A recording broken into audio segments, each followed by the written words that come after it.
It's time for another episode of Off the Record, On the Rocks. Join Michael Toner and Ankarino Lara and break down the latest news on all things Web3, AI, Metaverse, and crypto, filtering out noise and connecting dots as we pour ourselves into the future. So Saylor's talking to him. He's like, hey, we're all racing to the moon. But while you guys are all racing to the moon, I'm accumulating more than BlackRock in Bitcoin, and you have a lot of money. Like, it's just one of those conversations like, well, does Bezos come in as a great disruptor? You know, what if he buys up more Bitcoin than the banks that are offering the ETFs? Like, there's an interesting thing there, I think. The space race and the Bitcoin accumulation race are identical. The same players making the same dumb moves.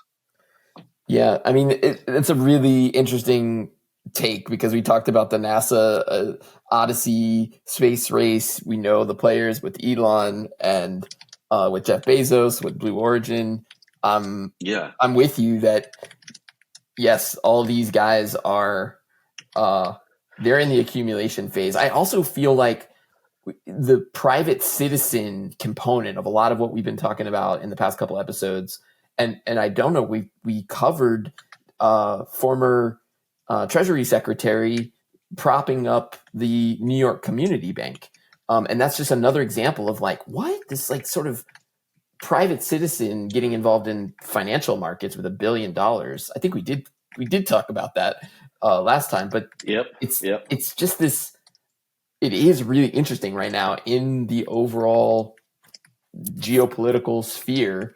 You've got a lot of these private citizens that are kind of taking almost like quasi-government roles. And it does feel like the banking system is just ready for a hard reset.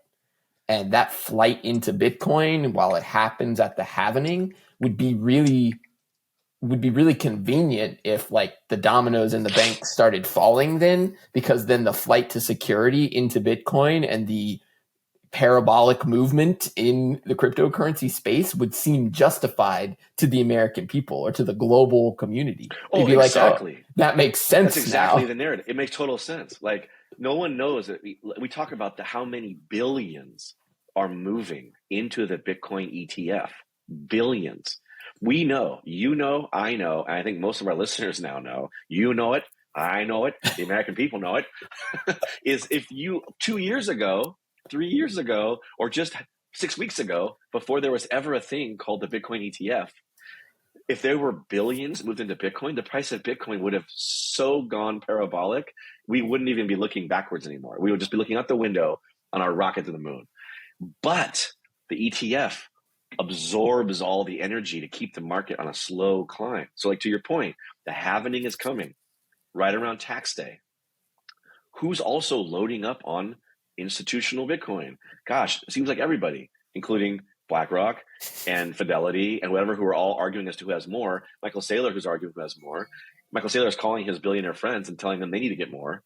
And the price continues to move slowly. So then when the halvening comes and the taxes get paid, and honestly, I feel like it's the kind of thing where they know the accumulation window goes to the end of this year, that if you can just get as much as you possibly can and drive the price of Bitcoin so high that it's unattainable to a normal retail investor, it is not an illogical jump. It makes total sense. Why is it so expensive? Oh, well, because the institutions have spent billions. Oh, okay. Well, I'm happy to buy my slice with my ETF. Yep, I'll get my little fraction of a Satoshi, and then I'm going to apply for my Mastercard. I'll connect it to my MetaMask wallet, and I'll be able to use my credit card, withdrawing directly from my MetaMask account. This news coming this week was a real surprise, a shock. I don't know that the market has really, truly digested the impact of this. This is the first time in the history of the U.S. financial markets that you have a major player disintermediating the banks. So take the exact narrative that we just played out with banks failing. You got Jerome Powell coming out there or Mnuchin, not Jerome Powell, Mnuchin coming out to put up billions to prop up a bank. The banks are struggling. And now you've got Mastercard straight up driving a wedge, disintermediating, and say, we're going to partner with MetaMask. You can fund your MetaMask with your digital currencies and use your credit card for a point of purchase. And it just withdraws from your decentralized wallet. Thank you, consensus. Yeah, and remember who invests money in MetaMask? Who were the people pouring money into MetaMask? Let's not forget Microsoft is heavily involved in supporting MetaMask. Let's also not forget the 180 that MasterCard made on this, because AJ Banga, while he was still the CEO of MasterCard, now let's not forget he's the CEO of World Bank. Don't have to go into the economic hitman novels, but you all know what those guys do. They give forceful loans to countries and effectively keeping them in debt as an economic weapon of the United States. But he said on stage, Bitcoin, that's a cryptocurrency, that's just a basket of junk. That's an exact quote. 5 years later, MasterCard is doing a partnership once again, and we had talked about MasterCard and Visa being on this teetering little tightrope with the government, because the governments for this many years has said, oh yeah, you can we'll let you give future Visa dollars and future MasterCard dollars to Americans. That is de-dollarizing America. If there's currency that the government doesn't control that's being used to buy stuff, then you've de-dollarized our currency. So now it sounds like MasterCard is steering right into that. They've already been accused of being de-dollarizers. Now they're like, hey, we're gonna just use this Ethereum blockchain thing that is not proven to be scalable, or it's not even proven to be like hacker proof, but we're gonna go ahead and just start letting Americans use yet another fake dollar in the form of cryptocurrency on, like, did they even say what the currency was going to be? I know it's going to be an Ethereum token, but they didn't say the name of it directly. I did not dig into the logistics of how the transaction goes from point of purchase, runs on the MasterCard credit rails. There's got to be some sort of swap taking place for effectively US dollars for whatever cryptocurrency on the Mastercoin, let's just say, or whatever, right? Yeah, and then maybe that's it. Maybe you have to have Mastercoin, in which case then you I don't know this to be true, but maybe you have to sort of fund that with your Ethereum or with your Solana or whatever you've got there in your wallet. It's well, I don't maybe know. This is actually the great sort of the bait and switch, the red herring moment, because if MasterCard and Visa already feel pressure from the government for the fact that they're releasing lines of credit to Americans that they get to tax and get to utilize, and who knows how much the government actually sees of that sort of future credit money from these guys. But if you then were to put out a master coin with MetaMask testing a blockchain powered payment card, let's just say that's something that gets off the ground. And then if the government were to come to you and you're the head of MasterCard and say, hey, Mr. Toner, we don't like you de-dollarizing us. You could say, oh, I'll stop. I'll turn off my MetaMask thing and use that as your little, falling on the sword moment, and then just continue running your normal credit card business. I'm looking back at the article. They're diversifying their ability to they're putting more things on the table. We've seen this many times before in the political arenas, right? You put a lot out on the table so that you're willing to take some stuff off the table so that you can remain with your core business. Right. This is like what everyone does. This really, announcement really makes huge. No sense to me. An untested, it's not even scalable. Right now, the gas fees on the Ethereum blockchain are so high that they can't even, and there's supposed to be some upgrade happening today or tomorrow that's supposed to help it or whatever. But you're telling me that MasterCard is partnering with MetaMask that's funded by Microsoft to do something that literally none of these guys have ever done before?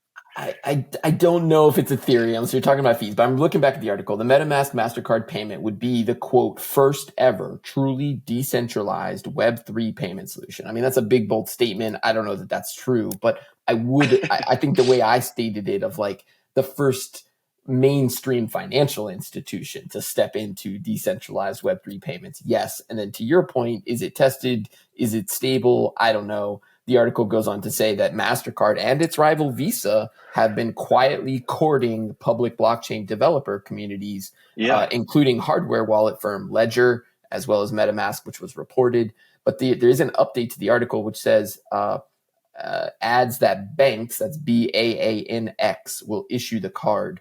So I'm trying to figure out, because the more I think about this, the only way, because there does need to be that, whether it's a master coin or whatever it is, that is the one-to-one to make the payment. And if, for example, that runs on, let's say, XRP, wouldn't that be really interesting if Ripple enters the chat And all of a sudden now you've got a mainstream financial institution running a coin that's built on the back of XRP. That could be very, very interesting. I'll call it here. That would be my prediction as we head into the next couple of months, that somehow or another, this is the inroad for the US financial institutions to get to that stable coin of sorts. I don't know. Yeah, I think I'll go one step further and say I think all these jokers are missing the point. I mean, what they're doing is they're aligning themselves with specific parties, right? Mastercard aligning themselves with MetaMask is very specific. MetaMask is an Ethereum-based application, right? So my guess, if they are using some kind of Ethereum token for this little Mastercard game, we know, because this has been announced, this is why Solana has been doing so well, is Visa is working with the Solana blockchain, right? And one of their number one things is we want to focus on cross-border payments and smoothing out the wrinkles, like, and they call this a wrinkle, paying Ethereum gas fees. Like, wrinkle, this is built into the damn code. That's how it works. This is how it's made. It's a car, it runs on gas. Like, okay, is that where you want to align yourself? And meanwhile, Visa's like, well, we don't like that. We like charging fees. We don't like having to deal with fees. We'll use Solana. Now, Solana has its own set of problems. It has outages for 6 to 8 hours at a time. There's not nearly as many developers working on it. You know, what they're aligned with gaming and NFT projects. Ethereum is aligned with literally everything. Swiss Army knife, a blockchain. Maybe XRP does show up, and maybe it's going to not be MasterCard or Visa. Maybe it'll be Capital One plus Discover plus XRP, because every single one of these guys is going to need to find a blockchain. And the good news is there's thousands of them. So pick one. This theory, though, they're all bad.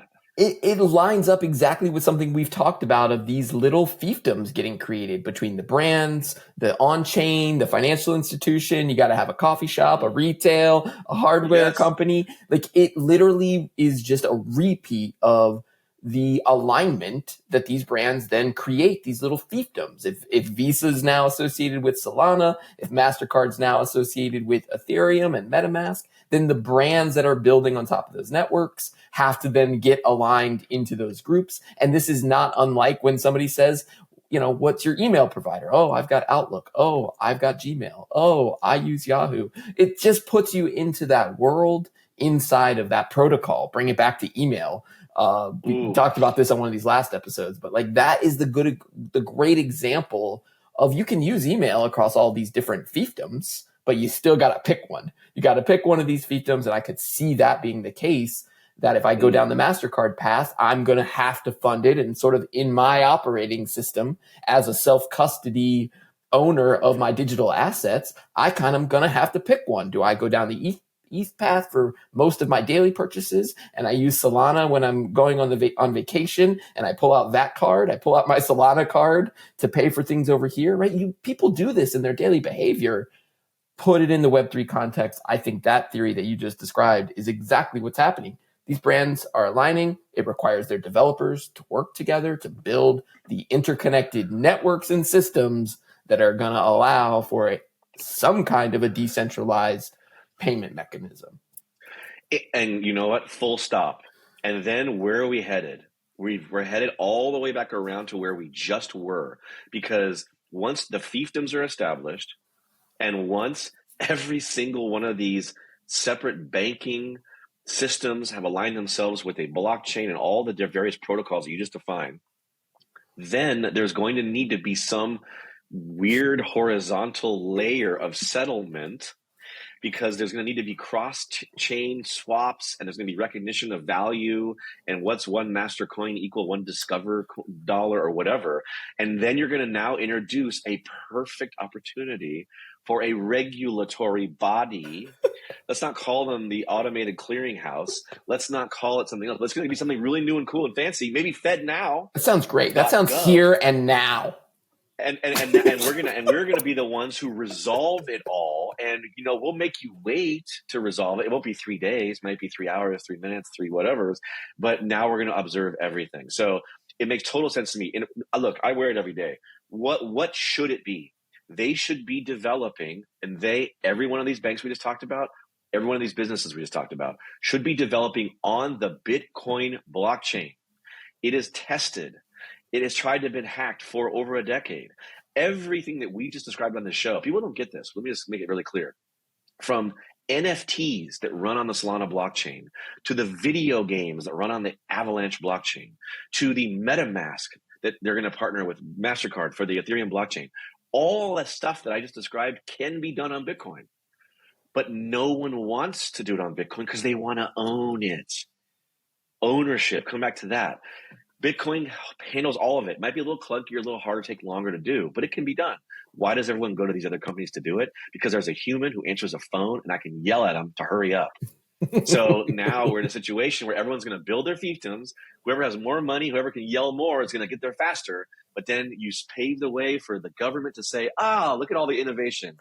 We probably need a centralized way to reconcile all of these transactions, guys. But we already have it. Here it is. Well, this is what's coming, man. As soon as you go down that centralized path, of course, you do have, in this case, the state of Wyoming giving us what seems like a little bit of an antidote to exactly what you just described. If that's the regulatory path that I do believe we are marching down to get to that exact scenario, that intersection of this cross-chain payments that would be perfect for a regulator to step in, here comes Wyoming making decentralized, autonomous organizations legal, which is the antidote to exactly what you just described. In order to have a DAO be responsible for making those decisions, having the code, having the smart contract execute those rules that you decided of, like, one coin is here, one equals one Pepe equals one Solana, and like that exchange and the mechanism of how that swapping would happen the moment it's observed by regulators. But what if it could be done through a DAO? And Wyoming just approved it. But the DAO, like, let's talk about this for a second, right? We talked about DAOs, and it's been a long time, really, because DAOs were a hot topic for a while. I want to say like a year. Feels like 2 years ago, but may have been 2. But whenever there was the NFT summer, the non-fungible token summer of collectible, rare JPEGs, and everyone sort of now looks back on and says, "Oh, with clear sight, there were some projects that were great, and there were others that were copycats." Like we all know, some things have value in this Web3 world, and other ones are copies that don't. But the DAO is always something that sort of was whispered about, like being behind these things. Like, well, if I'm an owner of one of the 10,000 crypto punks, or whatever the number is, of 10,001 or whatever, and does that make me a member of this DAO because I have ownership of the key card that in some cases let you into physical locations, right? Some of the Bored Ape Yacht Club owners are able to get into certain buildings in New York City or in Florida, right? So token gated tickets. Token gated tickets. So just panning back, why does Wyoming want to do this, right? Like, why would Wyoming? First of all, why Wyoming, right? Of all the states in the U.S., right? It's Wyoming. Okay, so something about Wyoming. Let's just get right through. But the DAO is really going to be given that kind of legal standing in their mind under the Decentralized Unincorporated Nonprofit Association Act, also called DUNA, which I'd never heard of this. This is how they brought them in and made them being a regulated DAO, which the way I read it means they have to pay taxes. Like, if you make the DAO a legal entity, then that allows you to open up contracts, open up a bank account, defend yourself in court, and most importantly, pay taxes. And guess what is problematic about this DAO? What would be problematic about the DAO of the Bored Apes I just gave as the example? How do they KYC, know your customer, every member of the DAO? Because if you don't KYC your customer, or know your customer of every member of the DAO, then does that mean that, let's say, because we know that, say, the Bored Apes, let's say the DAO is similar to this DAO, maybe there's 20% of the members of the DAO don't even live in the U.S. Like, these are foreign nationals. And now they're paying taxes into the U.S. And now they're paying U.S. taxes to the U.S., which I don't know if there's precedent for that. But here's something else. What if one member of this DAO lives in Iran? What if a member of this DAO in Wyoming lives in North Korea? Yeah. Are we How now are they protected? are we now allowing foreign adversaries and maybe even potentially foreign enemies to represent an American legal entity in court, much less pay taxes? Like, I'm sure we wouldn't care if they paid taxes, but now you're telling me they can go and like open bank accounts, and yet the money's just being funneled in from countries that we have sanctions and restrictions over, because the DAO is legal, but the members, who knows who they are? You know this better than me. Like, it's like super PACs who donate to politicians. Who knows who's in those PACs? Does anyone ever disclose who's donating to those things for real? This is like, U.S. State Wyoming's new bill gives DAO legal existence. And I think you're making an important point. I also love this line. Miles Jennings, general counsel for the crypto-focused venture capital firm A16Z Crypto, praised the legislation, highlighting its ability to, quote, enable blockchain projects to operate within the bounds of applicable laws without compromising their decentralization.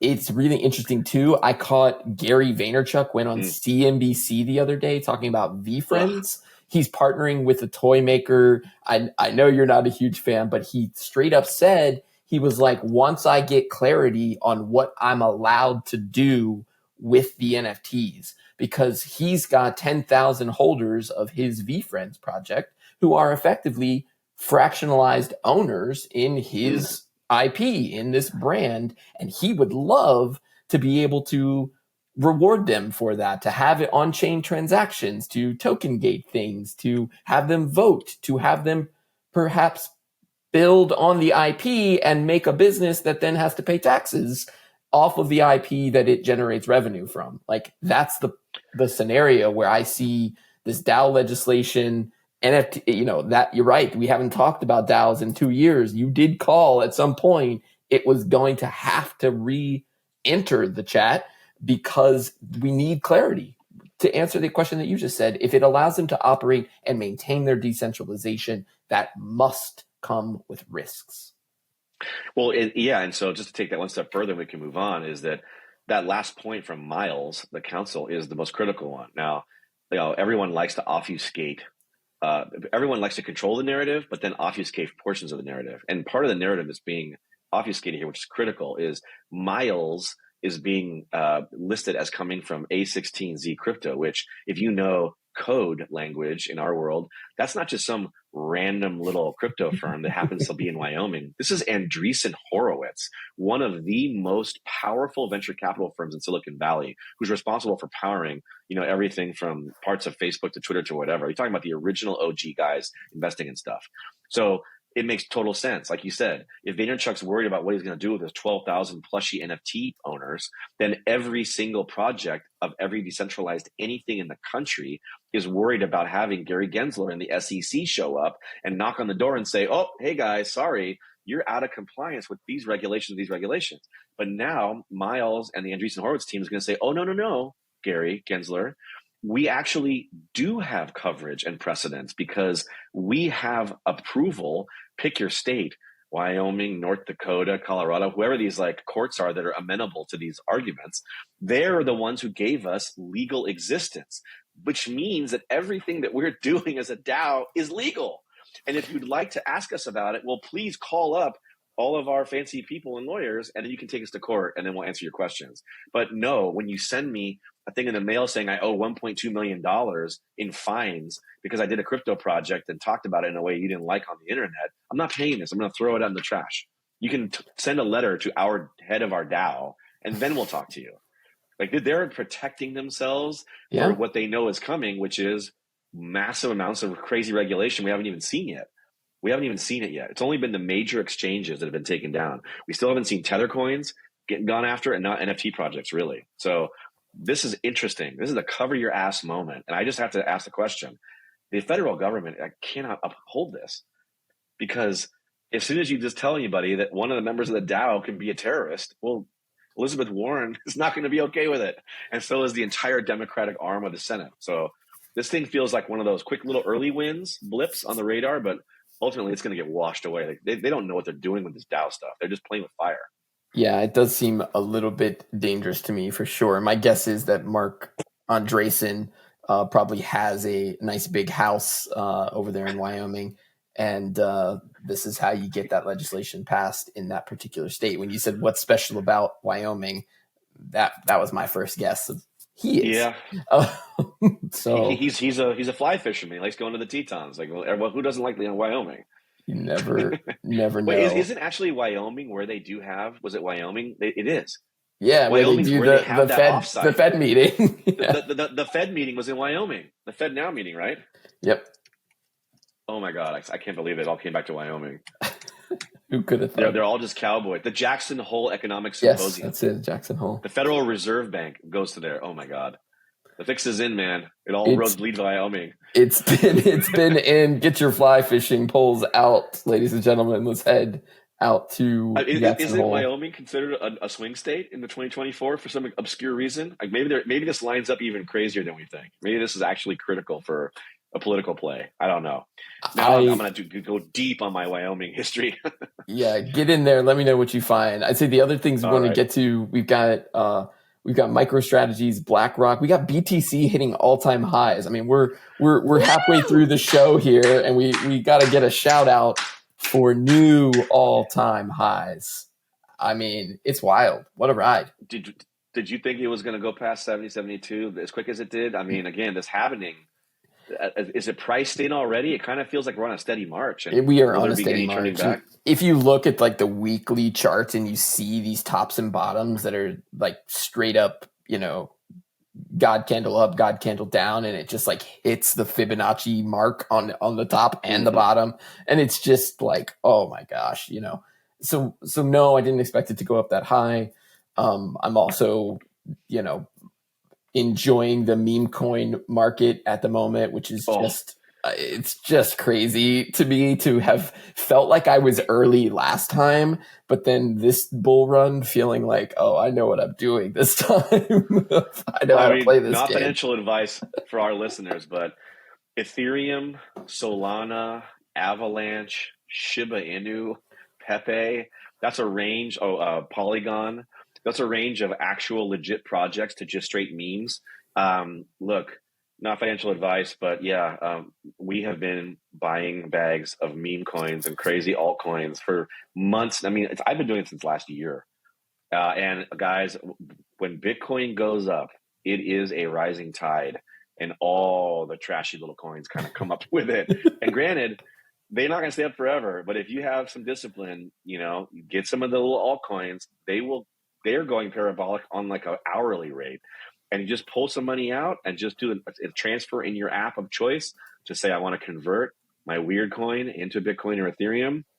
And you can make a boatload of money. And remember, between now and the end of this year, the IRS does not want to know what it is you're doing with your phone and your dirty little cryptocurrency trades. That's my last push for everyone to take advantage of this ride. This is a ride. I don't know if we're going to be seeing these insane dips that we've seen before in the past, because those, like you said, those candles, when it dips down quick, it comes up quick. Like someone bigger than you and me is making a move and taking advantage. That's okay, because it just keeps marching up.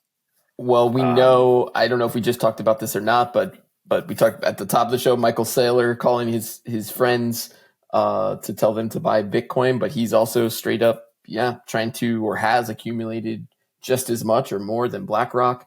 I mean, it's an interesting thing heading into the halvening, talking about the cryptocurrencies. We just went down this, extreme financial regulatory path, what DAOs are going to mean for all of that, this continued intersection of the financial markets, the new blockchain and crypto technology, and the one that we didn't talk about much so far, but we can get into it now, the lens of artificial intelligence that is the best way to look at all of this that is happening right now. I've made the case that I truly believe AI will be a necessary component of regulating some sort of decentralized payments mechanism. And here you've got today, the European Union, EU lawmakers gave final approval to the 27-nation artificial intelligence law on Wednesday, putting the world-leading rules on track to take effect later this year. This is the first comprehensive AI law passed in the European Union.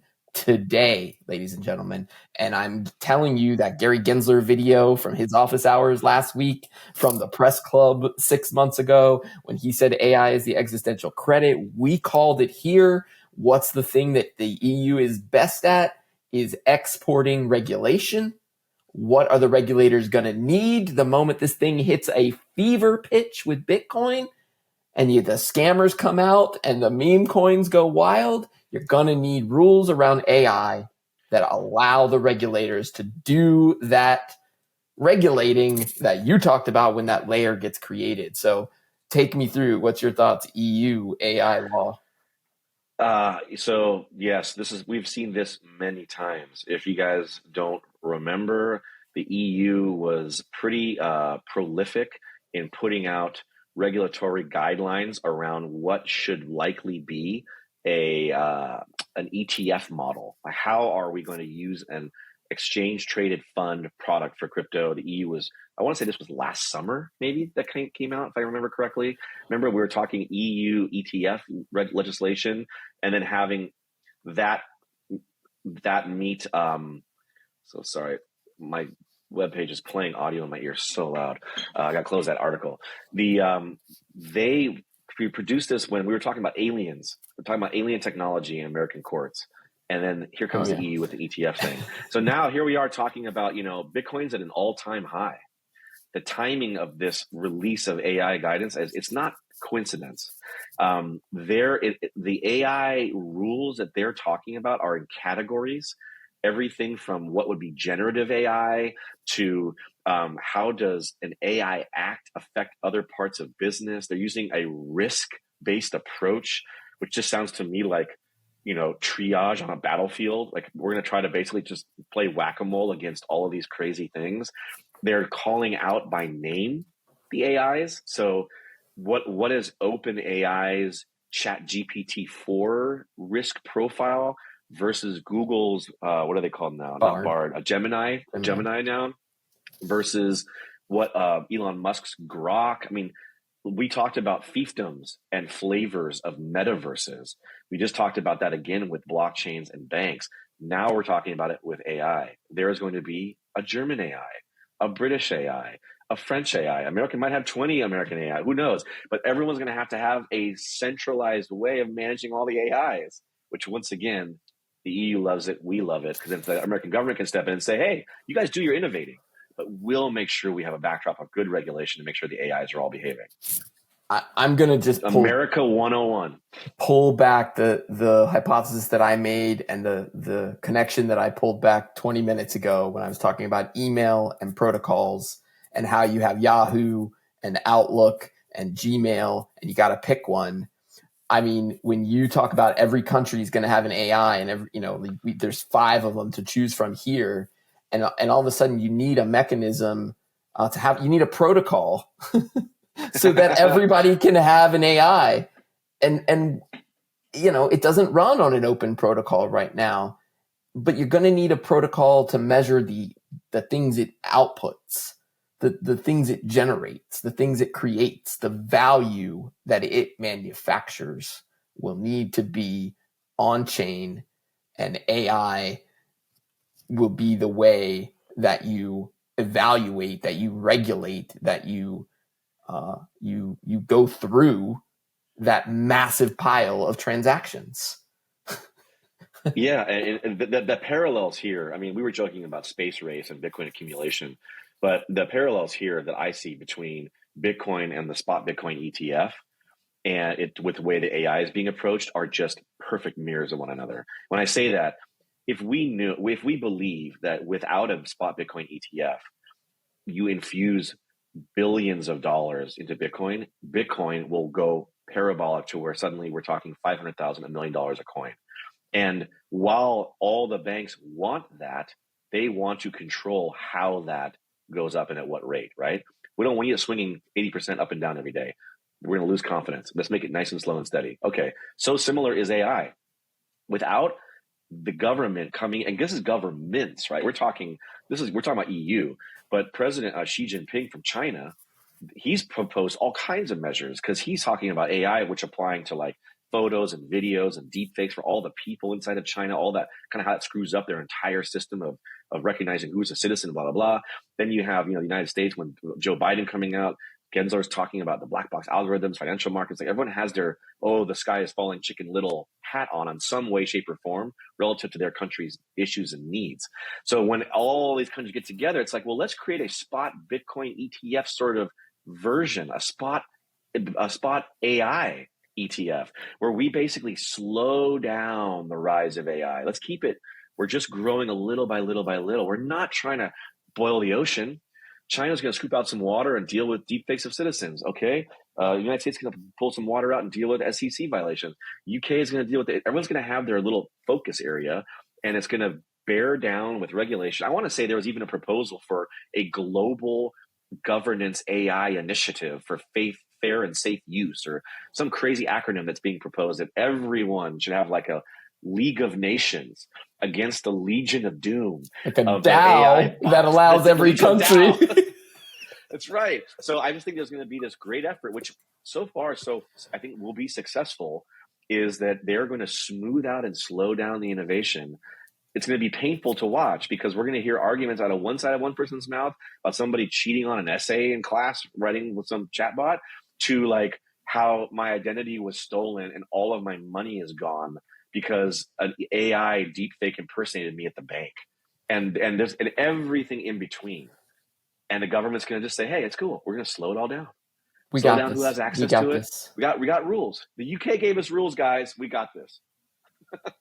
Yeah, that's what I see as a parallel. And I think that final thought there, but when you talk about like the DAOs and having somebody from another country, this is how the EU kind of becomes the mastermind of exporting regulation, is because the moment they put that regulation out, like I'm a customer of some EU company somewhere down the line, or I've subscribed to a newsletter from a European based company, and now all of a sudden I'm subject to their to their rules, to their laws, to their AI regulations. So now California will be next. That's my other prediction.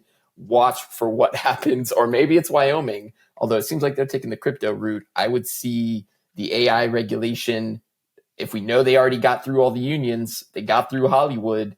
Now it's time for what's the next piece of this? Well, let's get the full AI regulation out. And I'm sure Gary Gensler is all over it. We are in mid-March. We are marching towards the halving. Final thoughts as we head into the back half of March. In like a lion, out like a lamb. That's the saying. Yeah, that saying I like. It also speaks to Lent a little bit in some weird way. I know we're all in the middle of fasting and all taking advantage of cleansing and healing through March. I say that with a smile on my face because really I'm just looking forward to St. Patty's Day this Sunday. That's always my midpoint in March. But I'll leave my final thought is, to complicate the AI story, Elon Musk, an article hit about Elon, it was a day ago, maybe it was this morning, where he basically comes out with this, grandiose claim. He says, by the end of the decade, AI is going to be smarter than every human combined. Okay, that's what he says, which sounds, I guess, scary, maybe.